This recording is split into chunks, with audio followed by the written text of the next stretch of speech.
Hi, my name is Tony Van Veen, CEO of Discmakers. Welcome to the second video in my series about YouTube. If you haven't seen the first video, click the link in the description below the window and start there.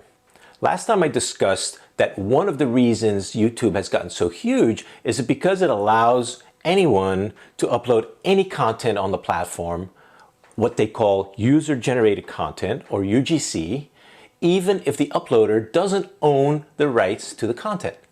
This allows videos to go viral, which is great, but it also allows for massive copyright infringement. Today I want to address how it is possible that anyone can infringe on an artist's copyrights on YouTube and the platform hasn't been sued out of existence yet. For that, we have another acronym to thank, the famous, or depending who you ask, infamous DMCA, the Digital Millennium Copyright Act. It is the US law that interprets two global copyright treaties by the World Intellectual Property Organization. These treaties criminalize technologies that circumvent digital rights management, or DRM measures, and people's attempts to circumvent those DRM measures. Now, interestingly, and essential to YouTube's survival and success, it also exempts internet service providers like Verizon, AT&T, and Xfinity, and intermediaries like YouTube from liability when their networks or platforms are used to disseminate or consume copyright infringing content.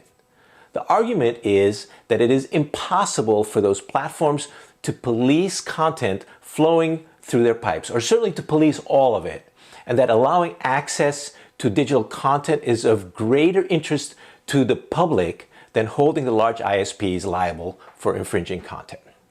Whether you like it or not, that's the law. So for YouTube to continue to operate, however, they've had to implement technology to identify the owners of all the content on their platform. This technology, called Content ID, allows YouTube to identify three different kinds of content: the video content, the music sound recording content, and the music compositions. Content ID recognizes content in clips as short as 30 seconds, and frankly, there are other YouTube admin platforms that use technology that allows them to identify snippets of your song used in someone's video as short as just 6 seconds.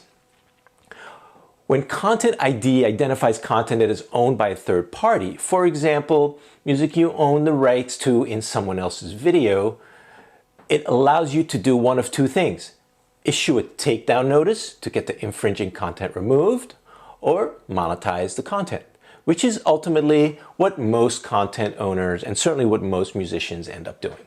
So why monetize instead of issue takedown requests?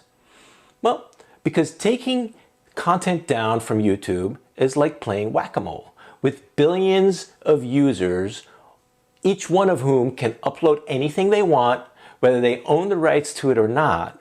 As soon as one video with your music is removed, other videos with the same music will be uploaded by other users. Content owners who request regular takedowns pay big bucks to YouTube content administrators to do so.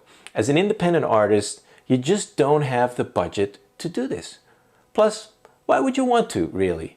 At this stage of your music career, unauthorized distribution of your music is not your biggest problem. Your biggest problem is that not enough people are hearing your music yet. And YouTube is actually a great platform for music discovery, especially when you start to get a bit of a buzz and then you start getting some... Hard to hear this, but YouTube is here to stay.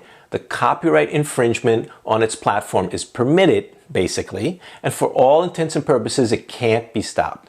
And while that is vexing and it can feel unfair, I recommend you do what you gotta do to get over your anger and frustration and just accept it as fact.